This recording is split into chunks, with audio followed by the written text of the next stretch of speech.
Hey everyone, Brad Thorpe here from Isophit. We're here today with another episode of Isophit Q&A. Today, what we're talking about is carpal tunnel syndrome. You know that thing that affects your wrist, like this thing right here, causes all kinds of people who use a lot of computers and mouse work a lot of grief. And our goal is to help you guys by giving you some insight on how to prevent it and how to resolve it. First, what is it? Well, you got this thing called your carpal tunnel. It's just like in your wrist thing here. It's like on that medial side. It's like way over here. And what happens is that nerve, that median nerve, gets compressed, whether it's through muscle inflammation, you got stress to your tendon structure in through there. But what it is, it's upright pain in your wrist. And they do surgery to fix it. How crazy is that? That you require surgery that I think can be prevented. So what do we need to do to prevent it? So let's look at what happens when we go to the office. We go to the office, and how do you guys type?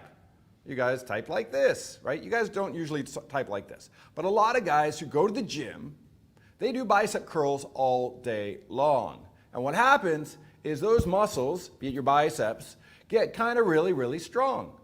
Now, your bicep, yes, it does flex your elbow. That's really important. But what it primarily does, it actually turns out your wrist. It actually supinates your wrists. And what happens when you supinate your wrists, your palms turn up. Well, that's not really good for typing because you don't usually typing like this, really, do you? I don't think so. So what happens is then you got more restriction when you go to actually pronate your wrist, which is turning your hands over. So if you got restraint and restriction to pronate your wrist, what happens is you got to migrate your elbows out to that side. Excuse me there, buddy. Let's just push you off to the side because we really don't need him anymore.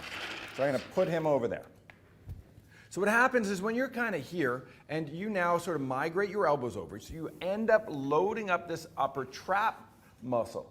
Now, when you start looking at your nerves and how they work, well, you have your brachial plexus, they come off, like your body, and they sort of help basically bring neurological energy to all those muscles of your upper limb. Now it breaks off, the brachial plexus breaks off into two branches, comes into that median nerve as we sort of discussed, but it does get sort of pinched off. So one thing that I want you guys to do at home to help prevent carpal tunnel syndrome, right? So two things. Work on elbow flexion in a pronated hand grip, and this is before you guys sit down at your computer. So I just want you to get really, really good at this.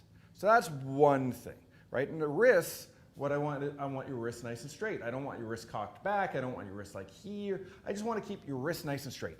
And you're just sort of saying, hey, officer, I surrender. My hands are up, kind of thing. That's what you're looking to do. You're trying to close off that distance between your forearm and your humerus, that upper arm bone. Okay, so that's exercise one. Now, how does Isophit work with that? Well, we can sit here and we can do various exercises here. So curling up underneath, pulling up. So we can do all kinds of standing exercises. Bring your arms forward into it, incorporating your forearm muscles. So there's all that sort of stuff. Now, one of the things that I'm going to also talk about, and I'm not supposed to bring my chair behind the white line, so I apologize for that. But anyways, so looking at that stuff, so if I'm learning how to do that, so if I'm now here, one of the things I want you guys to think about is, do I have that ability to go from supination to pronation? So that's the next thing. So just big, quick little check. So do I have that ability? From there, we want to have you work on some wrist flexion. So just in a a pronated hand grip, well elbow fully flexed, I want you to then make a fist, right? Curl the toe or the fingers underneath, and then just work on pulling it down. It's almost like the portion of a muscle up, right? When you're pulling up and then pushing down. So that's what we're trying to recreate with that forearm. And from there, that's just going to help strengthen up those muscles.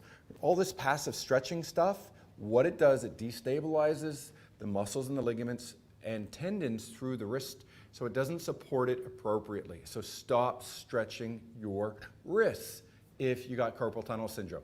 What you'll find, it's not made it better. What it does, it temporarily inhibits muscle function. It may reduce pain temporarily, but it doesn't resolve the issue. It just perpetuates that issue till it gets worse and worse and worse. And if I'm pulling on stuff, think about your underwear band.